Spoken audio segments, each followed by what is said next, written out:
Today we're going to do a little bit of gun talk. I'm going to call this Gunology.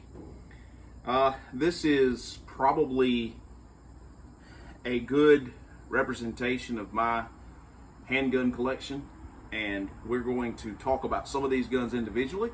We're going to talk about concealed carry, we're going to talk about hunting, we're going to talk about keeping a firearm close by for farming and what they're good for. We're going to talk about plinking. We're just going to have fun with it.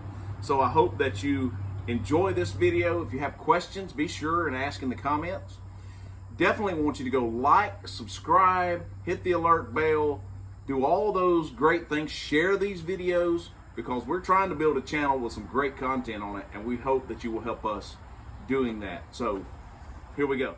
All right, we're going to start today with a little bit of what I would say would be my philosophy towards firearms. I was raised in the country. I was around guns all my life, have been around guns all my life, and I entered law enforcement at a very young age and carried a firearm for a living for several years.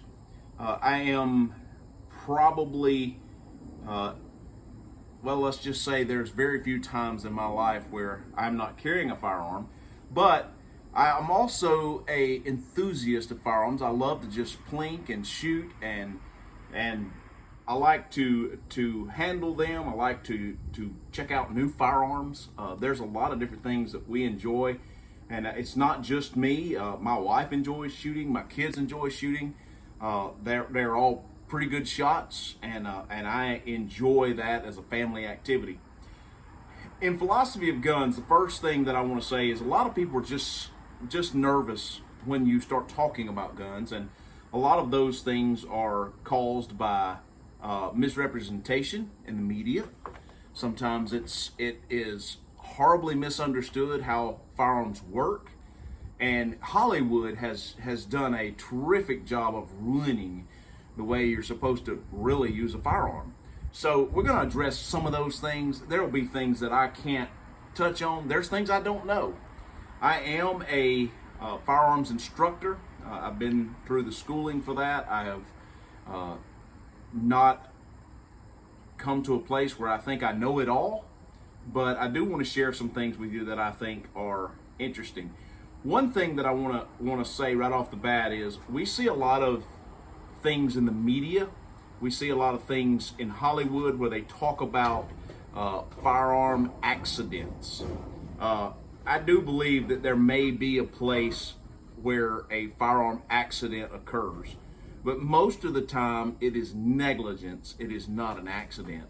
And I'm just going to use this particular firearm as an example. All of these firearms have been cleared. You can see there's no round in there. There's no magazine in it. There's no way this firearm can fire right now, but yet I've got it pointed in a safe direction, and we're treating it as if it is loaded. And you should always treat your firearms that way, because gun safety tells us, number one, you never point your firearm at something you're not willing to destroy. You keep your finger off the trigger until you're ready to fire it. You know your target and what's beyond it. All of those things are important. So this particular firearm it's actually a unique firearm. This particular company has been around a few years. They make a really quality firearm. It's a very differently set up. It's probably one of the only striker fired firearms you'll ever see with a decocker on it. And we'll get into that later. But you know, they make some different models now that do not have the decocker on it. But this was one of the first models that Canik came out with. This is the Canik 55. This particular firearm, a lot of people would look at it and say, well, it don't have a safety on it. There's no external safety anywhere on it. But they would be incorrect. There's not an external safety, but there is an internal safety. In fact, in my opinion, a striker fired firearm is safer than a lot of the ones with an external safety. We won't get into all the mechanics of that, but I'm just going to tell you, unless this trigger is depressed to the rear, this gun is not going to fire. It has a safety block inside this slide and in the firing system, and it cannot fire. There is no firing pin anywhere close to the round when it is loaded and ready to go. It takes depressing the trigger to remove that block, and then it can fire. So to accidentally fire this firearm would be almost impossible. The only reason I say almost is it is a man-made piece of equipment that absolutely can fail.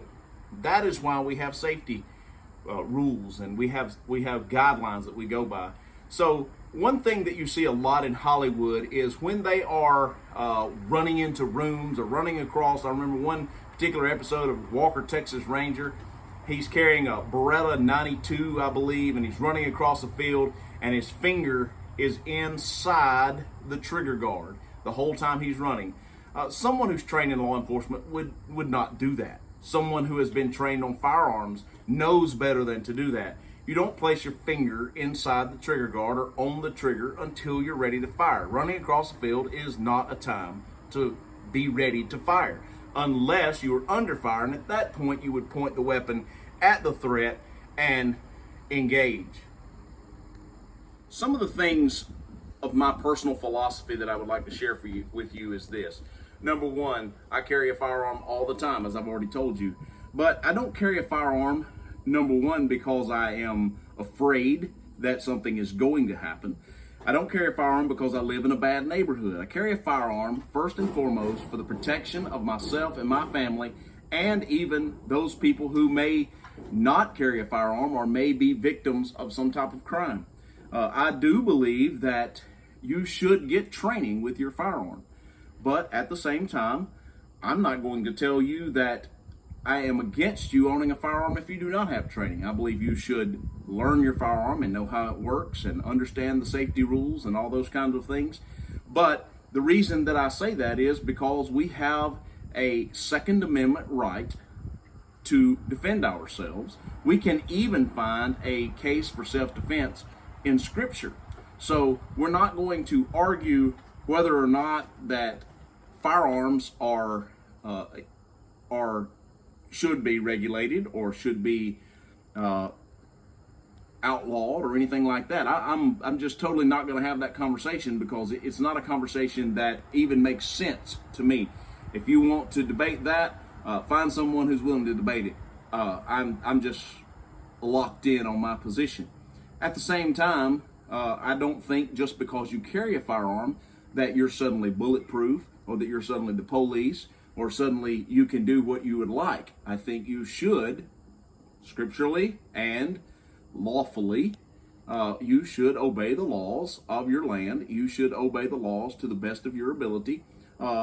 And also, I say this a lot in classes as well as my fellow instructors. When we teach classes, we say you should never go anywhere with a firearm that you would not go without a firearm.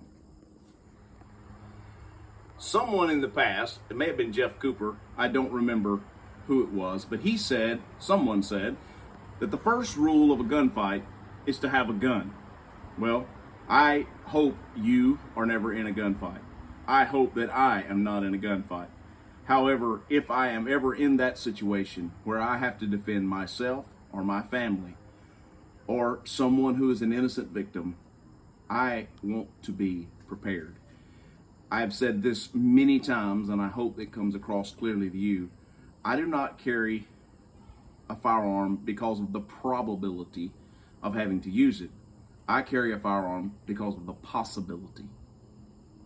Okay, so if you stuck with me through this entire video, I hope that you will comment and let me know if you like this type of content. I realize that our channel is a farm channel and a family channel and a channel about faith, but we are also a family who loves firearms, and we shoot a lot of firearms, and we do classes on firearms, and some of that will make it into our videos.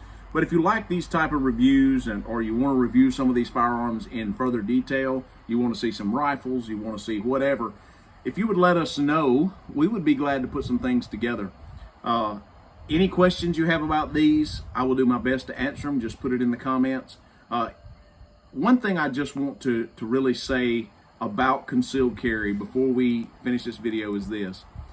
There are many people out there who will try to tell you what you should carry. And I am completely against this line of thinking. Gun stores will say, hey, you should get this. Husbands and wives will tell their spouses, their significant others, you should get this or that.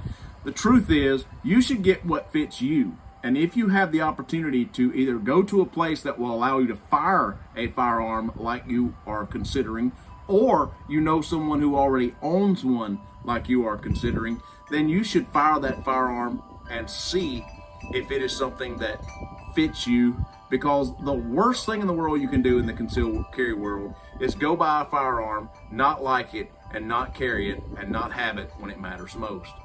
Thank you for joining us today. I don't want to end this video without giving props to CNC Specialties of Laurel, Mississippi. CNC took our ideas for a logo and our ideas for a brand and put it together. They listened to what we had to say, and they operated off of the information that we gave them, and we could not be happier with the work. The great thing about CNC Specialties is you don't have to be in Laurel, Mississippi for them to help you. You can find them on the web. The link for their website will be in the description. We are so happy with the work they've done. Bob and the crew at CNC Specialties deserve a chance at your business as well. Go like, subscribe, and hit that alert bell so that you can keep up with all the things going on at Haden Farms. Thank you for joining us. God bless.